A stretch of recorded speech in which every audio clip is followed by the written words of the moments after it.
pripravenosť, odbornosť a kvalitné vzdelanie, výhody uchádzačov o zamestnanie. V začiatkoch kariéry alebo po nástupe do prvej práce mnohí ľudia na získavanie alebo rozširovanie kvalifikácie skutočne myslia.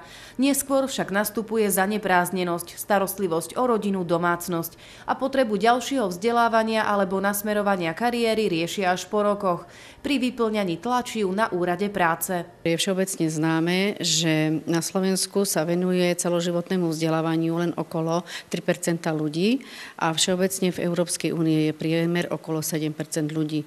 Čiže v týchto číslach sme v druhej polovičke a skoro až na posledných miestach umiestnení v rámci Európskej únie. Národný ústav celoživotného vzdelávania chce túto situáciu zmeniť a tak realizuje národný projekt Ďalšie vzdelávanie a poradenstvo pre dospelých ako nástroj lepšej uplatniteľnosti na trhu práce.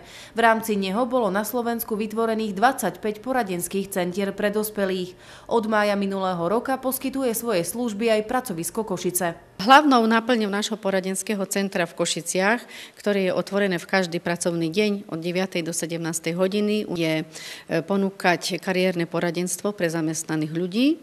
Súčasne doplnkovými službami popri tom je ponúkať aj možnosti ďalšieho vzdelávania v rámci rôznych vzdelávacích modulov a popri tom ešte ako doplnkovú službu naše poradenské centrum môže ponúkať či pre zamestnávateľov alebo pre konkrétnych záujemcov osoby aj malé vzdelávacie služby, ako je malé IT kurzy, komunikačné zručnosti a tak ďalej v rozsahu okolo 4 až 8 hodín. V podstate, keď nejaký zamestnaný človek si nevie dať rady v zamestnaní, napríklad nie je spokojný so zamestnaním, alebo chce zmeniť svoje zamestnanie, alebo celkovo profesiu, alebo nevie, ako si zvýšiť kvalifikáciu, sme tu vlastne preňho. Služby centra, ktoré je tu pre zamestnaných vo veku 18 až 64 rokov, už využilo okolo 400 klientov. A na základe rozšírenia jeho služieb o ponuku vzdelávacích programov je predpoklad, že kanceláriu v budove miestneho úradu Starého mesta na Hviezdoslavovej 7 čoskoro navštívia ďalšie desiatky ľudí. V ponuke je 44 modulov vzdelávacích programov, 40 je zameraných na remeslá a služby, 4 modulové vzdelávacie programy sú moduly pre ďalšie vzdelávanie.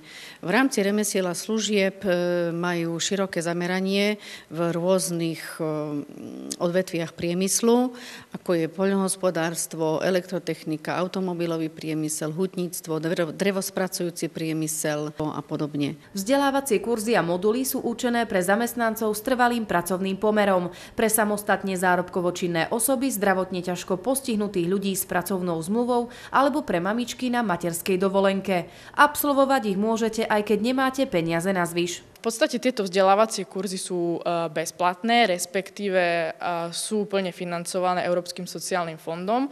Je to však pre prvých 5500 ľudí na Slovensku takto zdarma.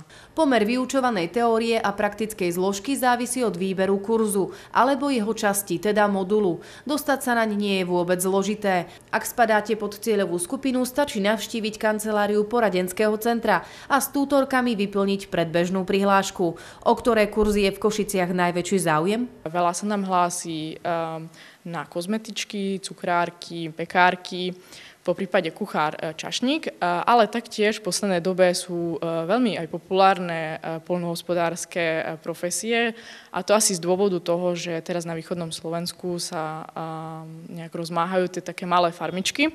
Zaujímavými kurzami, respektíve modulovými vzdelávacími programmi sú pre ľudí napríklad umelecký knihár alebo umelecký kováč, ale taktiež v ponuke máme aj typické mužské profesie, ako je murár, tesár, respektíve také, ako je nastavovať cence strojov alebo zváračkovou. Chovateľ hospodárskych zvierat a dojníc, spracovateľ ovocia a zeleniny, inštalatér, podlahár či autoopravár. Aj to sú kurzy ponúkané poradenským centrom. Klient získa po ich absolvovaní osvedčenie o kvalifikácii, samozrejme po zložení skúšky. Sú v podstate kompatibilné alebo porovnateľné s výučným listom, ktoré by získali na strednej odbornej škole. Keď si zoberieme kozmetičku, tak po absolvovaní všetkých 4 modulov, ktoré táto kozmetička obsahuje, dostane certifikát o úplnej kvalifikácii. Poradenské centrum pre dospelých v Košiciach môžete navštíviť v pracovných dňoch.